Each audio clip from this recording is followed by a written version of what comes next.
They say history doesn't repeat, but it rhymes so perfectly that you can almost hear the echo right now. The same financial patterns that destroyed millions of lives in 1929 are playing out again. The same warning signs are flashing. The same mistakes are being made. And just like then, almost nobody sees it coming. In October 1929, people woke up believing they were living in the greatest economic boom in human history. Stock prices had been climbing for years. Everyone was getting rich. Ordinary citizens were borrowing money to buy shares, convinced that prices could only go up. Sound familiar?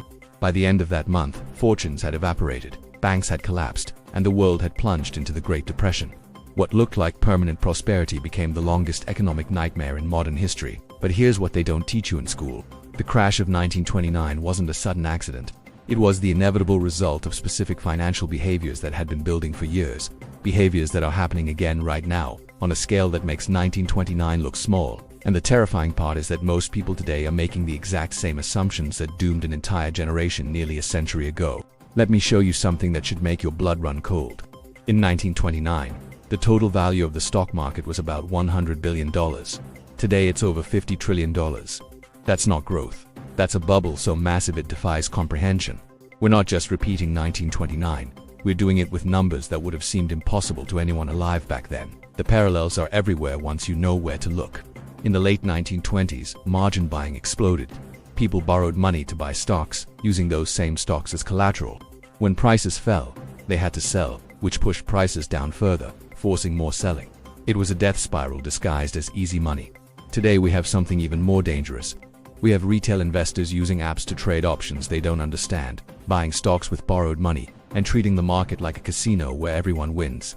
The mechanism is different, but the psychology is identical. Back then, they called it the new era. Technology stocks were the rage. Radio companies, aviation firms, and automobile manufacturers were supposed to change everything. Investors poured money into these revolutionary businesses, convinced that old economic rules no longer applied. Does this sound like anything happening today? Artificial intelligence, electric vehicles, cryptocurrency, social media platforms, different technology, same delusion. The belief that innovation makes bubbles impossible. But the most chilling parallel isn't in the stock market, it's in credit. In the 1920s, Americans discovered installment buying. You could purchase a car, a radio, or furniture without paying cash up front, just make monthly payments. Consumer debt exploded as people bought things they couldn't afford with money they didn't have. The system worked perfectly as long as everyone kept their jobs and prices kept rising. When the crash came, those monthly payments became millstones around the necks of families already drowning. Today, consumer debt has reached levels that would have horrified people in 1929. Credit cards, student loans, auto loans, mortgages that require no money down. Americans owe more money than ever before in history, and they're borrowing more every month. The average household carries over $6,000 in credit card debt alone. Add in mortgages, car payments, and student loans, and millions of families are one paycheck away from disaster. Just like in 1929, the system works beautifully until it doesn't. The banking system shows the same cracks. In the 1920s, banks made risky loans and invested deposits in speculative ventures. They believed real estate prices would never fall, and that the stock market would keep climbing forever. When reality hit, banks failed by the thousands, taking their depositors' money with them. Today, banks are supposed to be safer, but they're playing the same games with different names. They're loaded with commercial real estate loans that are turning toxic as office buildings sit empty. They're exposed to government bonds that lose value when interest rates rise. And they're making the same bets their predecessors made, that nothing bad will ever happen. Regional banks have already started failing.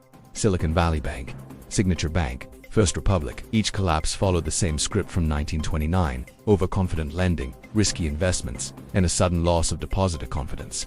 The government stepped in to prevent panic, but the underlying problems remain.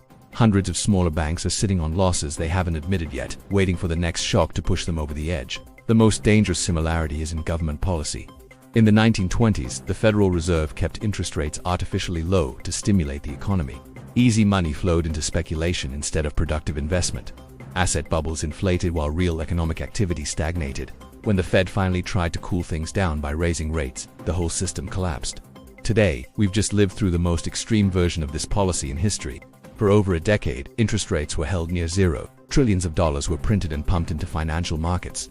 The result has been the largest asset bubble in human history, built on the same foundation of cheap money that destroyed the 1920s. But there's one difference that makes today's situation far more dangerous than 1929.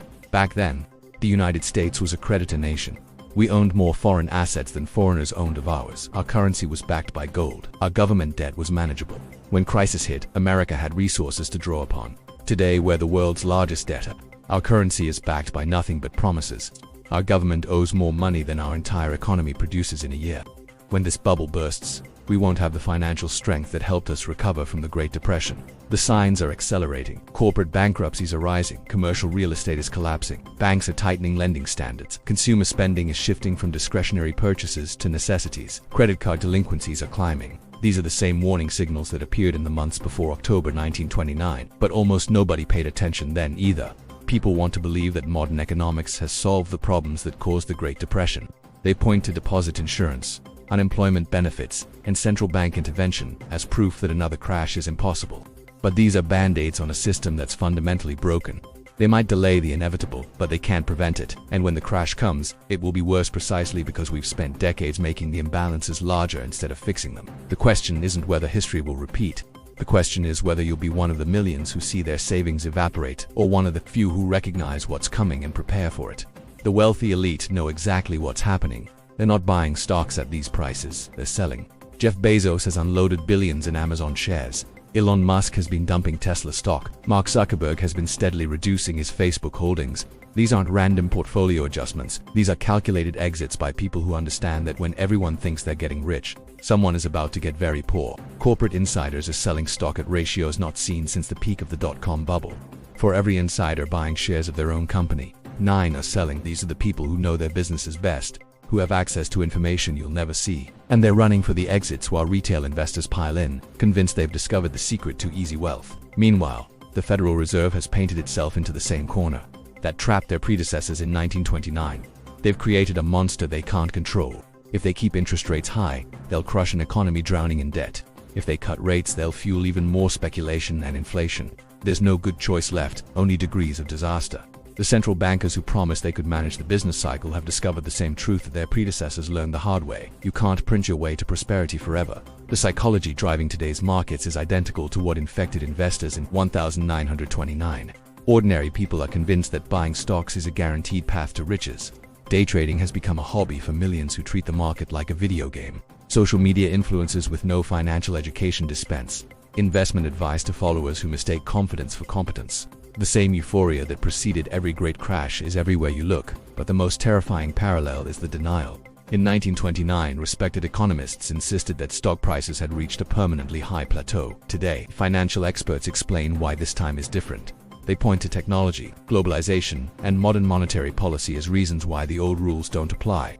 They're making the same mistake that has destroyed every generation that believed prosperity was permanent. The crash, when it comes, will follow the same pattern it always has. First, something will break. A major bank will fail, a country will default, or a critical market will freeze. The specific trigger doesn't matter because the system is so fragile that any shock can topple it. Then fear will replace greed as the dominant emotion. Investors who were buying everything will start selling everything. Prices that seem to only go up will only go down. The selling will feed on itself just like it did in 1929. Margin calls will force leveraged investors to dump stocks at any price. Mutual funds and pension plans will face redemptions they can't meet without selling. High-frequency trading algorithms will accelerate the decline, turning an orderly retreat into a stampede. What took months to build will be destroyed in days. Banks will stop lending to each other because nobody will know who's solvent and who isn't. Credit markets will freeze. Companies that seemed financially strong will discover they can't roll over their debt. Unemployment will spike as businesses cut costs to survive. The consumer spending that drives the economy will collapse as people lose their jobs and their savings simultaneously. Government attempts to stop the crash will backfire just like they did in the 1930s. Bailouts will reward the institutions that caused the problem while punishing the taxpayers who had nothing to do with it. Money printing will destroy the purchasing power of wages and savings. Interest rate cuts will fuel more speculation in a system that's already broken. Every intervention will make the underlying problems worse while creating new ones. The social consequences will be devastating. Millions of families will lose their homes, their retirement savings, and their faith in the system. Political extremism will flourish as people search for someone to blame. The comfortable middle-class lifestyle that seems secure will vanish for a generation. Trust in institutions will collapse along with the economy. But here's what they won't tell you on the evening news. Crashes create the greatest opportunities in history for those who see them coming. In 1929, the smart money that got out early was able to buy assets for pennies on the dollar during the Depression. Real estate, stocks, and entire businesses could be purchased at fire sale prices. Fortunes were made by those who had cash when everyone else was desperate. The same opportunity is building right now. While everyone else is chasing bubbles and believing in fairy tales, you can prepare for what's coming. Hold cash when everyone else is borrowing. Avoid debt when everyone else is leveraging up. Buy real assets when paper promises collapse. The biggest wealth transfer in history is about to begin, and it will flow from those who believed the lies to those who understood the truth. This isn't pessimism. This is reality. The 1929 crash is happening again, and the signs are impossible to ignore if you're willing to look. The question is whether you'll be ready when the music stops, or whether you'll be left standing when the chairs are gone. The patterns are unmistakable. The warnings are everywhere, and just like in 1929, almost everyone is choosing to ignore them. We're living through the largest financial bubble in human history, built on the same foundation of easy money, reckless speculation, and blind faith that destroyed the last generation who thought prosperity was permanent. History doesn't repeat, but if you ignore its lessons, it will crush you all the same. The crash of 1929 wasn't an accident. It was inevitable, and what's coming now follows the exact same script, only bigger, more dangerous, and with far less room for recovery. The wealthy already know. The insiders are selling. The smart money is positioning for what comes next. While millions chase bubbles and believe in fairy tales about permanent growth, a select few are preparing for the greatest opportunity in generations. Because when everything falls apart, wealth doesn't disappear. It just changes hands. The question isn't whether the crash will come. The question is whether you'll be one of the many left holding worthless paper, or one of the few holding something real when the music stops. The choice is yours, but time is running out. The echo of 1929 is getting louder, and those who don't learn from history are about to repeat it. If this opened your eyes to what's really happening, hit subscribe. The truth is out there, but only for those willing to see it.